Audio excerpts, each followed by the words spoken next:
BRD English YouTube channel পক্ষ থেকে সবাইকে স্বাগতম। আজ 6 থেকে 8 এ যারা আছে অথবা জেএসসি পরীক্ষাতে যারা আছে সবার জন্য এই ক্লাসটা গুরুত্বপূর্ণ। আমি গতকালকে পরে আজকে যে স্ট্রাকচারগুলো আলোচনা করার কথা ছিল সেগুলো আলোচনা করছি। রুল 11, ভেরি অথবা ভেরি মাচ। আমি কি লিখলাম? ভেরি অথবা very much.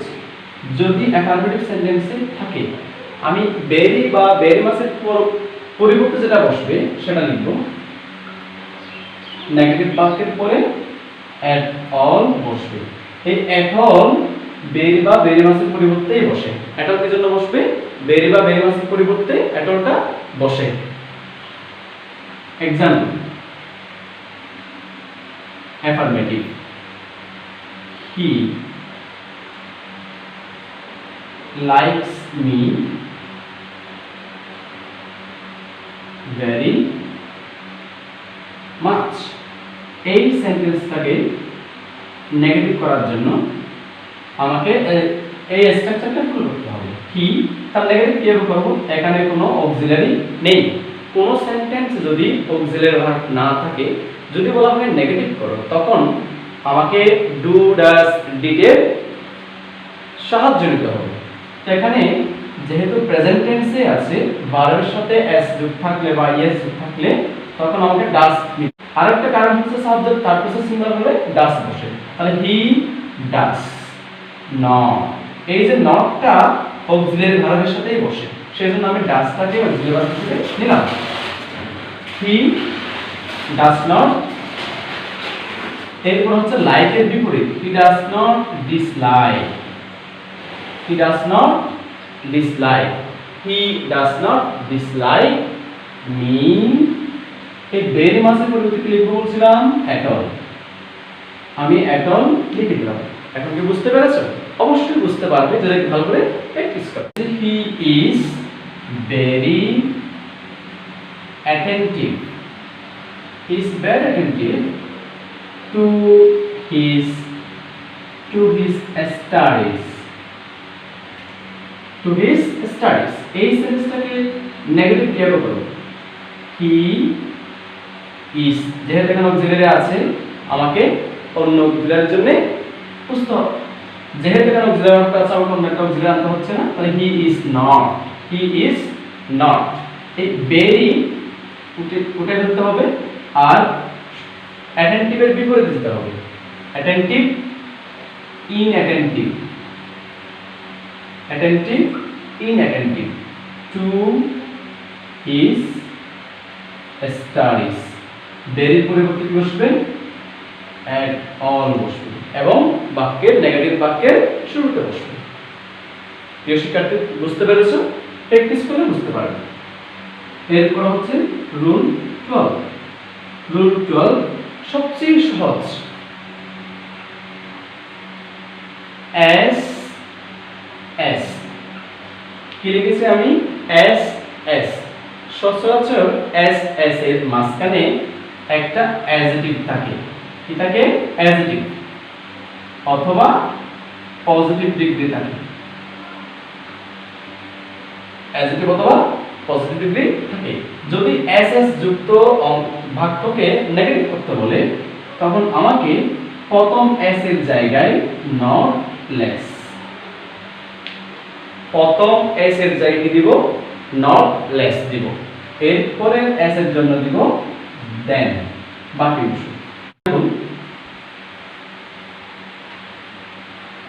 Ice is as white as snow।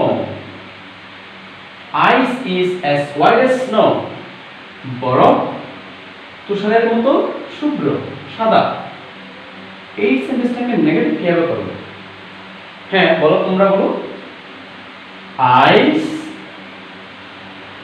is এই এর জন্য not less। ice is not less white। এই এর জন্য than snow। বুঝতে পেরেছো? এটা হচ্ছে রুল 2 এর एग्जांपल। ভালো করে প্র্যাকটিস করো, পারা যাবে। এরপরে রুল 13।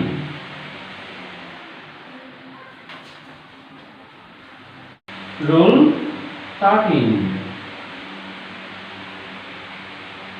মেনি থাকলে নেগেটিভ করার সময় হবে নট এ ফিউ। কি হবে? নট এ ফিউ হবে। Example, he has many books। আর নেগেটিভ কিভাবে করব? he has many পরিবর্তে not a few। he has not a few books। he has not a few books। হ্যাঁ, বলতে পারো I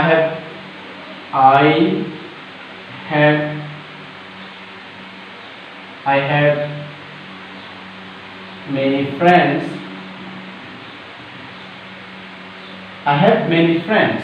I have many friends। I have not a few friends। এইভাবে যদি আমরা एग्जांपलগুলো একটু ফলো করি এবং প্র্যাকটিস করি তাহলে অবশ্যই আমরা অ্যাফার্মেটিভ টু নেগেটিভ নির্ভুলভাবে করতে পারবো। আমাকে সবার আগে চিহ্নটা তো চিনতে হবে, এখানে কোন চিহ্নটা পরিবর্তন হবে, বুঝা গেছে? এরপরে rule 14। Rule 14 A a little। Rule 14, a little। a little এর পরিবর্তে আমি নেগেটিভ বাক্যে লিখব not much। কি লিখব? not much। Example, I have a little water। I have a little water। আমার অল্পই পানি আছে।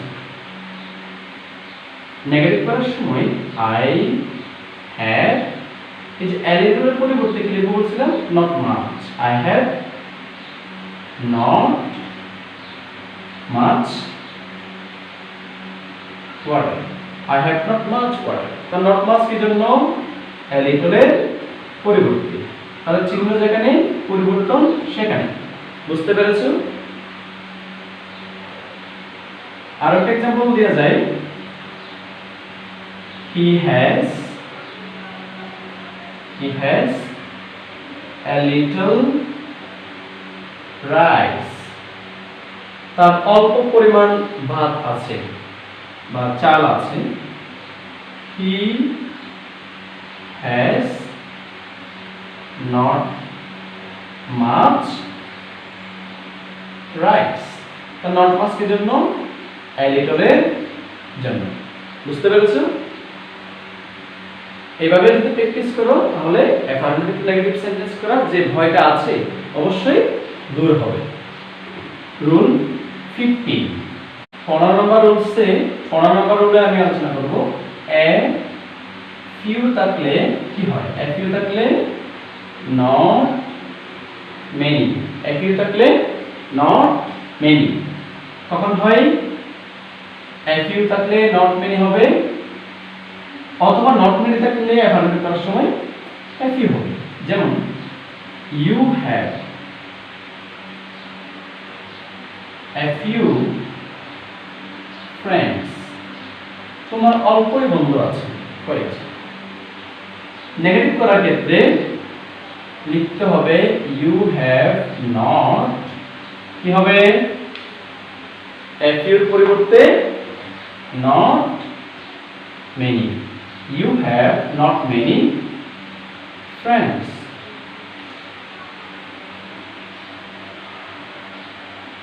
she has a few books। তার অল্প বই আছে। a few আছে না, তাহলে নেগেটিভ করার সময় একই। she has কি দিব? a few এর পরিবর্তে কি দিতে হবে? not many. He has not many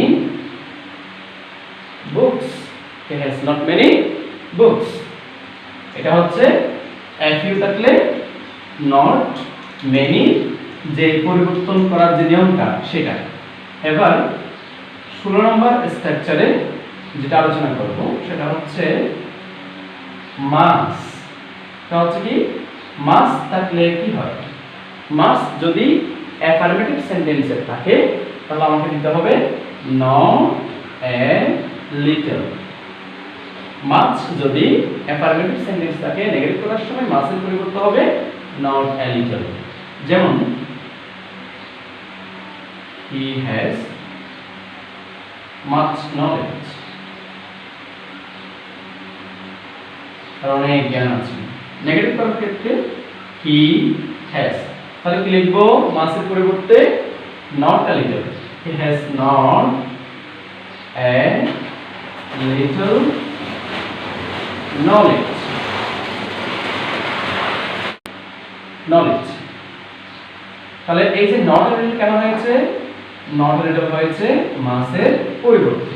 তাহলে he has much knowledge এর নেগেটিভ বাক্য হচ্ছে he has not a little knowledge। বুঝতে পেরেছো? এরপরে আরেকটা রুল আলোচনা করব, সেটা হচ্ছে সবচেয়ে গুরুত্বপূর্ণ একটা রুল 17 সামটাইমস থাকলে নট অলওয়েজ। একটা example he sometimes visits me। তাহলে এটা নেগেটিভ কিভাবে করব, he does not কেন আনতে হবে, যেহেতু নেগেটিভ করব এই অংশে কোনো অক্সিলারি নেই, কোনো অক্সিলারি ভার্ব না থাকলে ডু ডাস অবশ্যই আনতে হবে। সেজন্য কি এর সাথে ডাস হবে কারণ এটা প্রেজেন্ট টেন্সে আছে। he does not visit me always। এই সামটাইমস এর পরিবর্তে কি হয়েছে not always। not এখানে অলওয়েজ কে পরে, এই বাক্যে অলওয়েজ কে পরে বসলে মিনিংফুল হয় he does not visit me always।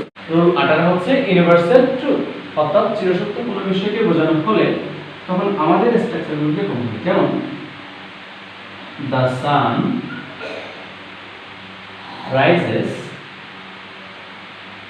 in the east। কিভাবে নেগেটিভ করব, এখানে কোনো চিহ্নই তো নাই, তখন সেন্টেন্সটিকে ইন্টারোগেটিভ করে দিলে হয়ে যাবে।